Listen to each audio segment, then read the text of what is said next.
Hey guys, it's Becky with Heritage Herbal Medicine, and today I want to talk to you about ashwagandha. It's not a traditional southern folk herb, but it is an adaptogen, and it's a very useful herb, so I want to discuss that with you today.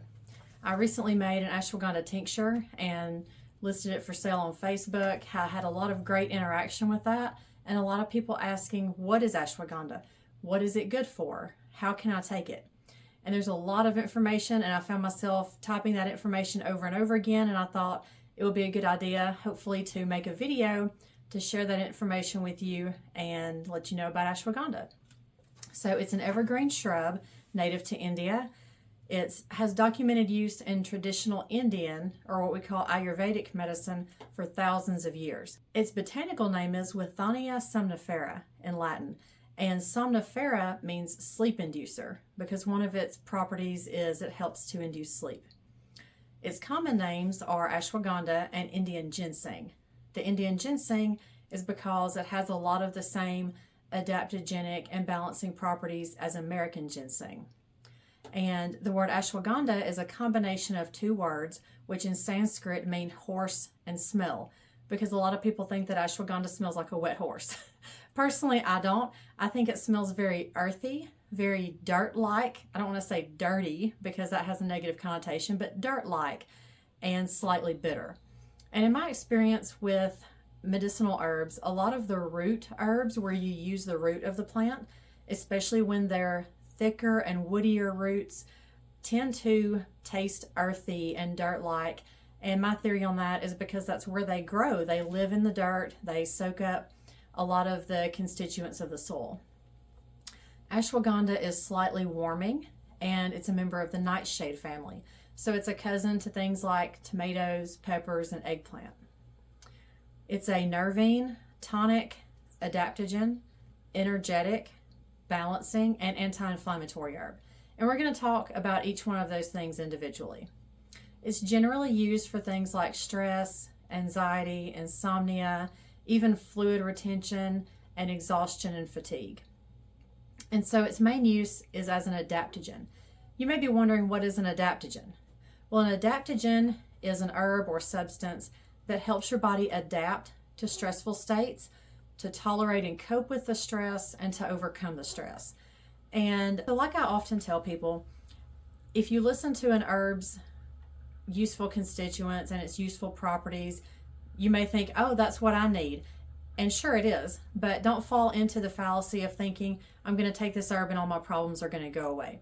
Yes, adaptogens are useful in helping you cope with stress, but they're not going to fix the problem. They're going to help your body to cope with it and to overcome some of those internal physiological effects of stress, if that makes sense. It helps you to restore your body to a sense of normalcy and balance and to cope by working on the autonomic nervous system. And it's similar to crossvine, another of my favorite herbs, and I can do a video on that later if you like. If you know me, if you've heard me talk at the conferences, you know that I'm a huge fan of crossvine. I recommend it a lot. It's one of the big herbs that I learned from my teacher, Daryl Patton, that is an old-timey southern folk herb. I digress, however. But ashwagandha has a lot of those similar balancing, restorative, adaptogenic properties. And it does this in part by working on the HPA axis, which is the hypothalamus pituitary adrenal axis, is the communication loop between the hypothalamus and the pituitary gland in the brain and the adrenal glands, which are above the kidneys. And the adrenal glands produce adrenaline, noradrenaline. They also produce cortisol. Many of you may already know cortisol as the stress hormone. Cortisol is vital to life. We require a certain amount of cortisol, especially higher cortisol levels in the morning to start our day. But when we become at higher stress states, when we're in chronic stress, our body produces an excess amount of cortisol. And then that has other negative effects. And stress actually affects every system in the body. I've done a good bit of research on stress and how it affects the body. One of my classes that I teach at the herbal conferences is about stress and its effects on the body.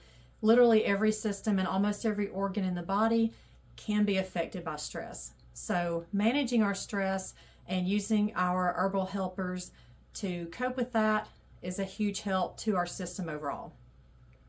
In addition to the HPA axis, we also have to consider the hypothalamus pituitary ovarian axis, as well as its connection to the thyroid gland and the testes in men and the prostate gland. So obviously the ovaries, the prostate gland, the thyroid, those are all hormone producing organs or glands. And so hormones are greatly affected by stress. So another thing we need to take into consideration when we're in stress states is that your hormones can get out of whack. And one of the things that ashwagandha does is it speeds up and stimulates your thyroid gland. It helps to convert the T4 hormones into T3. So also take into consideration that if you have hyperthyroidism, so an overactive thyroid, if you have Graves' disease or Hashimoto's disease, you probably want to avoid ashwagandha because you don't need for your thyroid to be overstimulated in those instances. As far as sleep, ashwagandha regulates the cortisol and adrenaline and helps to balance our cortisol and adrenaline levels, and that helps sleep because a lot of stress-induced insomnia is due to elevated levels of those two hormones. So by ashwagandha leveling and balancing those hormones, it can help you not have so much of that stress-induced insomnia and help you go to sleep easier, help you get a more restful sleep. Now, it's not one of those herbs like some that you can drink as a tea or take the tincture at night and boom, lights out. You're going to go straight to sleep and go into a deep sleep. And as I'll talk about in dosing, ashwagandha needs to build up in your system. It works more in the background, so to speak. So it's not one of those things you're going to take and find an immediate effect. You need to take it over a little bit more of an extended time to feel those effects. Ashwagandha is also high in iron, so that can benefit people with iron deficiency and or anemia. So it's not recommended for people who already have excess levels of iron in their body or have issues with their body accumulating too much iron, because ashwagandha can potentially further increase your iron levels. The immune system, ashwagandha is an immune herb as well, and part of that goes back to cortisol. So dysregulation of cortisol affects the immune system, and ashwagandha's ability to regulate cortisol levels as well as having antioxidant properties helps the health of your immune system and your immune system's strength. So there again, you want to avoid it if you have autoimmune issues or you're on medications that are immunosuppressants, because obviously ashwagandha would do the opposite of what you need potentially in those scenarios. On the reproductive system, ashwagandha potentially improves testosterone levels in men. Therefore, that can help with libido, sperm count, and sperm motility. It can also help with stress-induced sexual dysfunction. So like we talked about, stress affects every system and every part of the body. And if you're constantly stressed or you're going through a particularly stressful time in your life, or you've been under chronic stress for a long time, in men and women, that can affect our sex life. It can affect your libido. It can affect the hormones that help you have a normal sex life and have those normal feelings. So ashwagandha can potentially help re-regulate those things for you as well. It's been used in India by women who are pregnant or breastfeeding. They would often add it to milk as a tonic. However, there have been no studies on pregnant women using ashwagandha. As far as I know, there haven't been any studies on lactating women using ashwagandha, so it's not recommended in those instances. And you'll find that with a huge percentage of herbal medicines will say not recommended for pregnancy or breastfeeding. And a lot of those times, the not recommended is because that herb can have a potential negative effect if you're pregnant or breastfeeding, but often it's simply because research hasn't been done that has said whether it's safe or not. So be cautious and just not use it at those times. On the endocrine system, ashwagandha has the potential to lower blood sugar and to help with insulin resistance. and we often see insulin resistance in pre-diabetic people. So if you have type 1 diabetes, if you're on diabetic medications to help lower your blood sugar, you may want to avoid ashwagandha, because if it lowers your blood sugar too much, you can have obvious ramifications from that you don't want. As far as side effects, ashwagandha is generally safe. There can be minor gastrointestinal upset or nausea. If that happens, just stop or take less of it. There are reports, and if you start watching more YouTube videos of people talking about it or doing more research about ashwagandha, you'll see where some people say that it is hepatotoxic, which means toxic to the liver. However, from what I've found, these are extremely rare cases, and often in cases of people who already have liver issues. However, if you're concerned about it, as with anything else, ask your doctor before you use it. Some people report feeling numb or like their emotions are flat if they take ashwagandha for too long. This is particularly possible if a person already has kind of a low mood. And we're not talking about like depression or anxiety, but if you're already just kind of feeling or flat, because ashwagandha has a leveling, somewhat relaxing effect, there have been some people to report that it enhances that feeling. So again, not to say you can't try it out, but if you start feeling that way, it could be time for you to back off of it for a while or to not take it. Contraindications. Ashwagandha is contraindicated, meaning not recommended, in pregnancy, lactation, hyperthyroidism, Graves' disease, Hashimoto's thyroiditis, really any thyroid issues, I would use extreme caution. Type 1 diabetes, sensitivity to nightshades. So if you're sensitive or allergic to tomatoes, peppers, eggplants, tomatillos, any of those members of the nightshade family, you should probably exercise caution and not use ashwagandha. Excess iron accumulation, low cortisol levels, because ashwagandha regulates and lowers cortisol. If you're already having issues with low cortisol, I wouldn't recommend it. Low blood pressure and autoimmune diseases. So ashwagandha can potentially lower blood pressure. So if you already have low blood pressure issues, or if you're on medication to lower your high blood pressure, you may not want to use it because it can lower it too much. It can have a cumulative effect.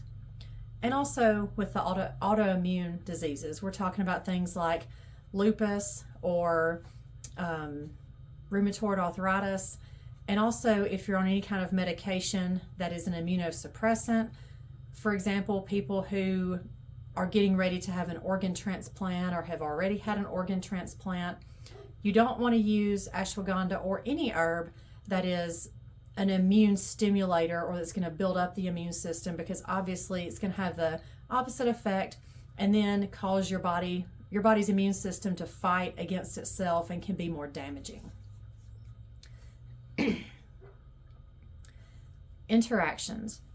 Some possible interactions of ashwagandha with like medications. It can enhance the effects of barbiturates and thyroid hormones like we mentioned. It can lower blood pressure. It may interact with some diabetes medications, especially those that lower blood sugar.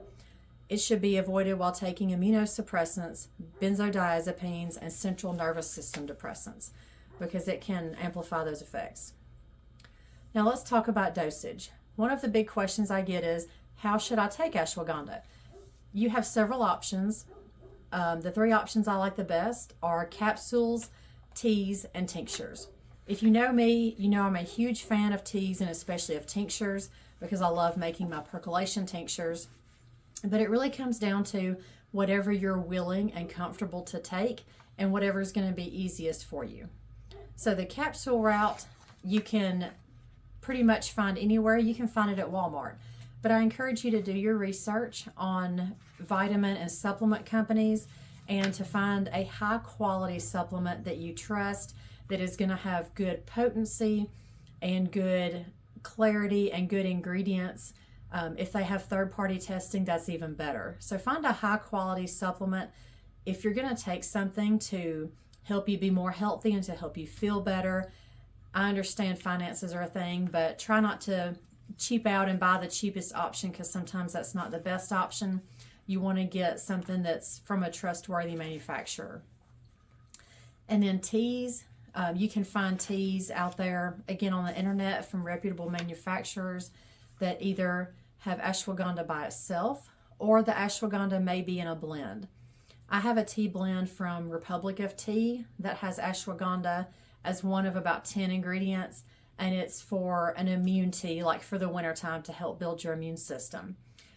Or you can get the powder and make tea bags yourself, or you can buy it from an herbalist like me.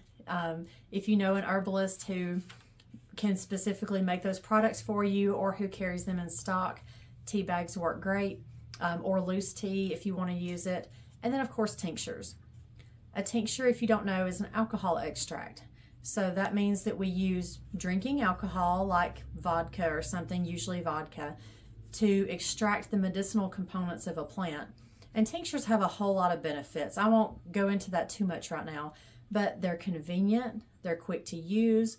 Alcohol is an excellent solvent for medicinal compounds, for phytochemicals, because it has the ability to draw out those chemicals out of that plant. And unless you use pure grain alcohol, which I don't for most tinctures, but unless you use pure grain alcohol, there's going to be water in that alcohol as well. So if you get a 30 to 40% alcohol, such as an 80 proof vodka, which is what I normally use, it's going to have 70 to 60% water in it. So you're also going to get a lot of those water soluble compounds as well. So you don't have to worry about, oh, I'm only getting alcohol solubles. You're going to get both. Now, one of the drawbacks to tinctures is that they can have a very strong taste. A lot of people don't like tinctures at first, or may not like them at all, because when you take it, you do get that alcohol burn that a lot of people don't like. And it also amplifies the flavor of that herb because it's such an excellent, strong extract. If you don't like the taste of tinctures, or you don't want that alcohol burn, or a particular tincture is just too strongly flavored for you, there are several ways that you can get around that and still use a tincture. You can add it to a tea, cold or hot tea. So like if you have a cup of some other sort of herbal tea that you're drinking, you can put your drops or dropper full of tincture into that, and it will dilute it down a good bit for you. Not really dilute it, but make it easier to take. You can also put it in a little bit of water or a little bit of non-acidic fruit juice. And as far as I know, you could probably even put it in milk if you wanted to do that. So it'll take that pungency away from it. Or you can take the tincture straight into your mouth. And a lot of people ask about, does it have to be under the tongue? Because years ago, when tinctures started getting popular, that was the thing. You take a tincture under your tongue. You certainly can, but you don't have to. I usually just take the dropper, put the dropper full of tincture straight in my mouth, swallow it, and go on about my day. Unless it is one of those tinctures that I particularly hate the taste of, like Withania, for example. It's a lichen, it has a lot of good medicinal properties, but the taste is terrible to me. So I have to mix it with something. And with that being said, this is my ashwagandha tincture that I've made. The only two ingredients are 80 proof vodka and ashwagandha root powder. So when someone says a dropper full, you're not going to get the entire dropper full. It's talking about one squeeze. You typically get about half of a dropper. So this bottle is getting a little low, but I'm going to do one squeeze. Okay, and it still works. See there? You get about half of a dropper full. And when it says a dropper full, that's going to be your dose. And you just take it like this. It's a little strong. Not bad. Just that alcohol burn. You get that bitter on the front. And then as the bitter subsides, in my opinion, you get more of the earthy taste. Okay. And this is the powder that I use. I order a lot of my herbs from Mountain Rose Herbs because they have really good quality herbs. They're not paying me to say this. It's not an advertisement. Just one of my preferred suppliers, but there are a lot of suppliers out there. You can get herbs already in a fine powder. You can also get a lot of herbs in what we call cut and sifted or chopped form, where they're a little more coarse. Or often you can buy herbs in whole form and then grind or powder them yourself if you plan to use it that way. And now for dosage. The standard dosage for ashwagandha is around 600 milligrams per day, and that's mainly if we're talking about capsule form, because capsules are going to be measured in milligrams, and that's separated into 2 doses. So 2 300 milligram capsule doses of ashwagandha a day.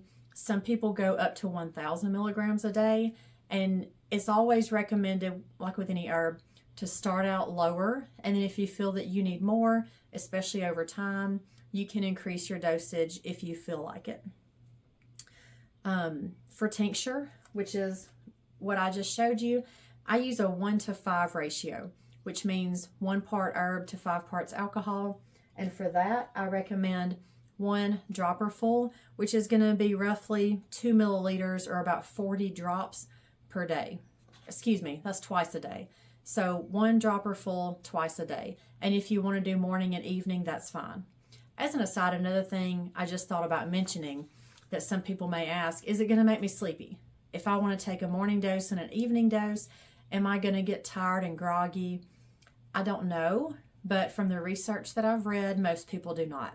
I've been taking ashwagandha for about a week now since I finished my tincture, and I don't feel any different at all if I take it in the morning. I don't suddenly start getting tired and sleepy like you would if you take some herbs. If I were to drink valerian tea or a big steaming hot cup of catnip tea, I might get tired. But ashwagandha doesn't do me that way. Again, I believe it to be more of an working in the background on all these synergistic things in your body to help you sleep better, to help you be less stressed. But it's not like kava, for example, when if you take it, you're just going to immediately mellow out.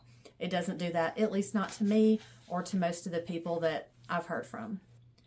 Ashwagandha can be taken daily, as I said, 1 dose twice a day, whether capsule or tincture, but you want to ideally limit that to 8 to 12 weeks of taking ashwagandha. One doctor that did a YouTube video on ashwagandha said, in her opinion, and she's a neurologist, that it takes about 4 weeks for it to really get in your system good and for you to start noticing some of those effects. But once you get to the 8 week to 12 weeks, so we're talking 2 to 3 months, is the max that you want to take it. And a lot of the reasoning for that, because you may be thinking, if it has all these great qualities and properties, why do I want to stop taking it? Well, it's similar to things like elderberry, things that stimulate your immune system and stimulate some of these responses in your body. It's a good thing, but you can't have too much of a good thing. And you don't want to constantly stimulate your immune system. So if you stimulate and build your immune system for a little while, that is going to help your body. But if you're constantly stimulating your immune system and it has nothing to fight, you're also going to hurt yourself in the long run by having too many antioxidants and an overstimulated immune system. So you don't want to do that. So if you want to take ashwagandha long term, it's recommended to stop after about 2 to 3 months, cycle off of it for a month or longer, up to you, but at least I would say probably 4 to 8 weeks, and then cycle back on. So that way you're giving your body a break from it. And the last thing that I want to mention is there have been several studies, double-blind placebo and placebo studies on ashwagandha. One of them for stress looked at using 300 milligrams of root extract twice a day after meals for 60 days. And in this particular study, the researchers used several different methods to measure stress, such as the Perceived Stress Scale and the Hamilton Anxiety Rating Scale. And they found that ashwagandha reduced perceived stress levels by 33 to 44% in participants versus the placebo, and decreased cortisol levels by 22 to 28% compared to baseline individuals with chronic stress. Ashwagandha root extract also can aid stress-related weight gain, well, not aid the weight gain, but aid the weight loss by helping to treat stress-related weight gain. That was also found in a placebo study. And I think that may be because cortisol levels being higher with stress can contribute to weight gain. So that's what I have for you today on ashwagandha. That's not everything, so feel free to Google it, go out there and do your research, look at these studies, look at other possible contraindications or interactions before you take it, As always, I'm not a medical doctor, I'm an herbalist, and these statements have not been evaluated by the FDA. Herbal medicines are not regulated by the FDA. So if you have any questions or concerns, if you have any prescription medications you're taking or health problems, and you're worried about interactions with ashwagandha or any other herbal medicine, please consult your medical doctor before you take it, okay? And if anybody has any questions, please reach out to me. I'm going to link my email and my Facebook page and a couple of other neat links on this video. So again, reach out to me anytime. Thank you and have a great day.